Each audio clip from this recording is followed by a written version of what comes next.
ऐकायचं जुन्या माणसाचं कधी रामायण. त्याचं बसल्या बसल्या काय सांगतं. आणि एक परीट म्हणला म्हण आणि रामाच्या बायकोला, आणि रामाला म्हणला म्हण मग तुझी बायको रावणापाशी राहून आली मग नीट असन का मग, असन तर तू मग पुरुषोत्तम राम आहे म्हण, आणि आम्हाला कसं कळणार तुझी बायको नीट आहे, मग तिला वनवासाला पाठव आणि देवानं पाठवलं म्हण. अरे राम आहे तो लोकांचं कसं ऐकेल, आणि लोकांचं ऐकेल तो राम कसा असेल.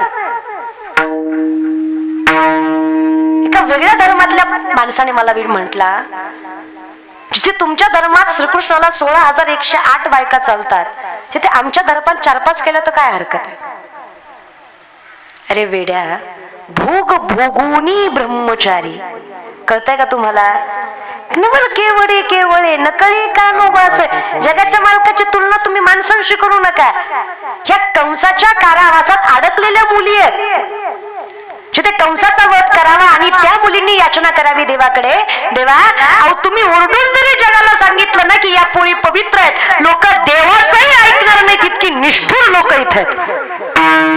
लोक देवाचंही सत्य मानणार नाहीत. लोक देवालाच म्हणतील खोटं बोलतोस तू. हे जग आहे.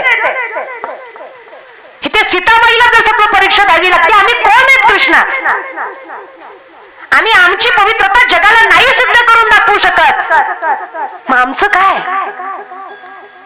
माझ्या विठोबाचं कैसं प्रेम भाव, काय मोठं मन माझ्या कृष्णाचं. कृष्णाने सांगावं तुम्हाला कोणाला याचना करायची गरज नाही. जोपर्यंत विश्व आहे तोपर्यंत या विश्वातली सगळी माणसं तुम्हाला माझ्या पत्नी म्हणून ओळखतील. ही ताकद त्या स्त्रियांना दिली महाराज.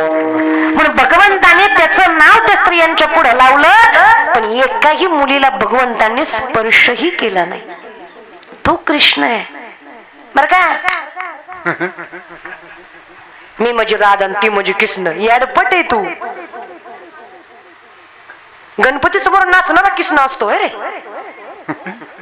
काय म्हणजे काय. आणि कोण स्वतःला राधा बिदा बनवून घेत जाऊ नका पोरींनो. पायाची धुळही नाही आपण तिच्या.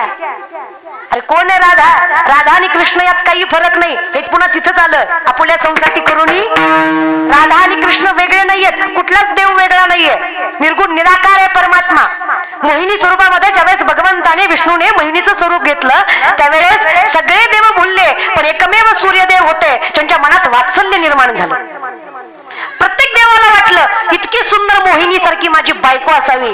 फक्त सूर्यदेवाला वाटलं इतकी सुंदर माझी कन्या असती तर, एवढी गोड जर माझी सालस मुलगी असती, काय भाग्यवान बाप असतो मी. काय विचार म्हणायचे.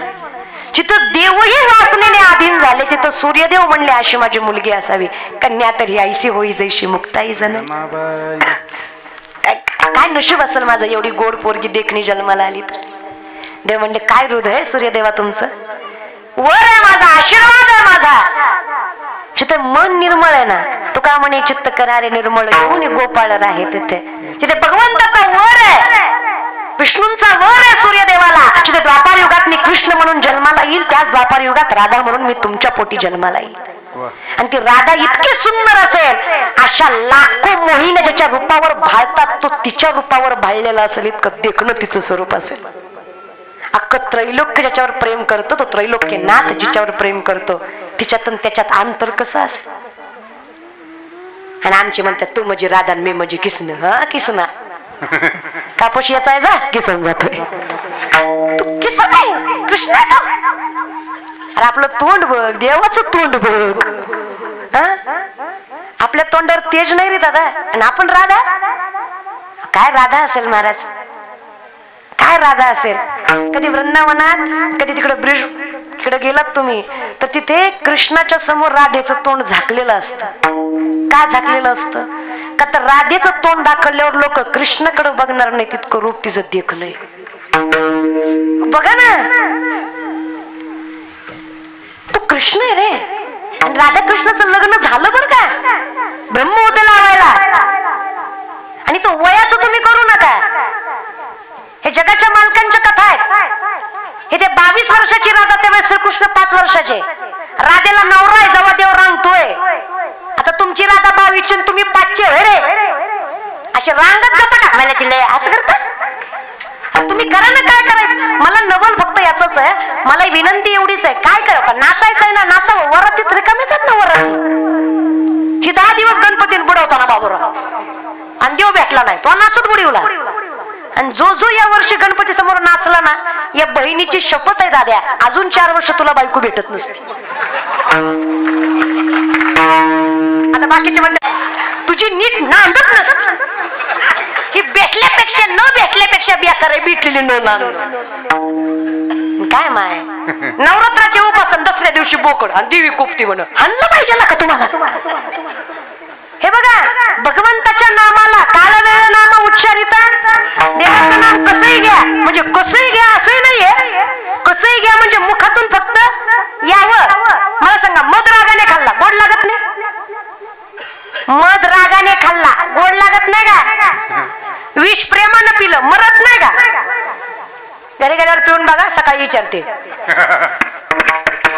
अरे विष आहे ते, मारणारच आहे. मध आहे तो, गोड लागणारच आहे. कारलं आहे ते, साखरात घोळलं काय तुपात तळलं काय? म्हणे ना, कारलं साखरात घोळलं काय तुपात तळलं काय? कडू ते त्याचा गुण आहे. कारल्याचा गुण आहे कडवटपणा, मधाचा गुण आहे गोडवा, विषाचा गुण आहे मारणं, भगवंताच्या नामाचा गुण आहे पुण्य देणं. येईल पैसा बोल कसंही गार जमतय. डोंगराची हवा न बायला श्वासाना गार रवाना गार. त्याला काय पंचमीचं चांदणं चमकत आहे, लाख लाख खेळाची तुला जोकात तुटल्यावर कळणार दाद्या. कसंही करे, भजनात नशा असावी दादा, भजनात नशा असावी. नशेत भजन नसून कळत तुम्हाला. अरे बाटलीशिवाय याची ढोलकी वाजत नाही, याला आराधी म्हणायचं. अरे गांजाशिवाय तुझा झांजा आपटत नाही, तुला गुंधळी म्हणायचं. याला भजन म्हणायचं नाही, याला स्वार्थ म्हणायचं. जरा विचार करायचं भजन कसं असा. भजन आहे बघा गोड, भावगीत बघा. सप्ताह चालू असला की मध्ये मध्ये सिस्टीमवर भावगीत भक्तिगीत लागायचे, सुरेश वाडकरांची वगैरे. गोड तुझ्या उपकारा जगी जीव माझा सावळी विखाई कराची सेवा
मोठ्यानं म्हणा ग कान्हा कान्हा बाळाच्या दिबास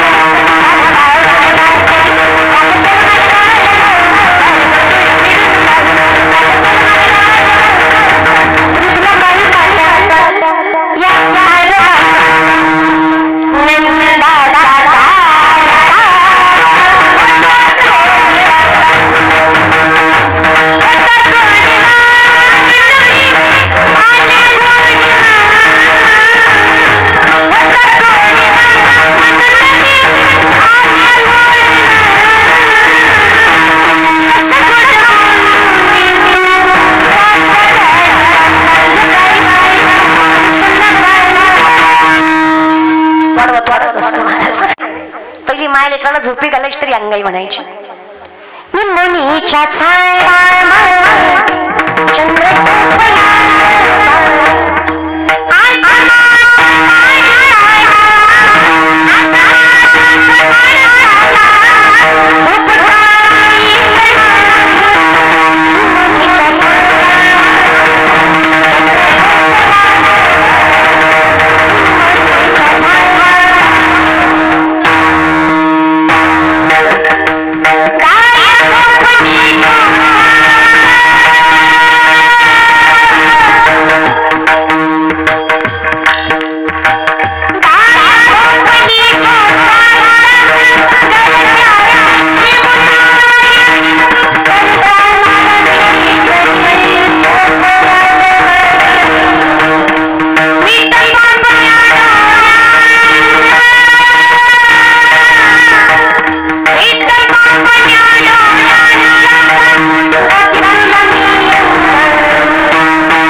आईला जर म्हणलं ना, आई नका लेकरांना मोबाईल देत जाऊ, तेवढंच नादी लागतंय, नाहीतर काम करू देत नाही. नादी लावती अगं मग थोड्या वेळ देत जा. एकदा घेतला की कुणाच्या बापाचं ऐकत नाही. तुझं ऐकत नाही माय, तुझं माय मागलं तुझं. अगं 45 तुझ्या शब्दाच्या बाहेर नाही. कळलं त्यालाच काय, 1.5-2 ऐकत नाही. तसं नाही ग माय. महाराज उगाच म्हणत नाही शुद्ध बीजापोटी फळे रसाळ गोडी. आला पुन्हा विषयाकडे. सुरुवात मूळ प्रबळ लागत. मग जिथे ज्ञान आहे पण त्या ज्ञानासोबत अहंकार आहे, तिथे शास्त्री अनगढ शहाचा अपमान करतात. अनगढ शहा म्हणले ज्ञानी आहात ना, एक काम करा, पाण्यातनं बाहेर येऊन दाखवा. शास्त्री म्हणले पाण्यातनं बाहेर यायला ज्ञानाची गरज नाही, पाय पुरेसा ना. चालत चालत येतो की, या म्हणे. शास्त्रींनी पाण्याच्या बाहेर पाऊल टाकला की अंगाचा दाह चालू व्हायचा. पाण्यात गेले की शांत, बाहेर आला की दाह. शास्त्रींना चूक कळली. शास्त्री अंगर्षाच्या चरणावर मस्तक ठेवून म्हणतात, चुकलं, ओळखण्यात विसरलो मी तुम्हाला, माफ करा मला. तुम्ही विद्वान आहात, ज्ञानी आहात, सामर्थ्यवान आहात, हे ओळखायला माझी नजर कमी पडली, दुर्भाग्य आहे माझं. हा अंगाचा दाह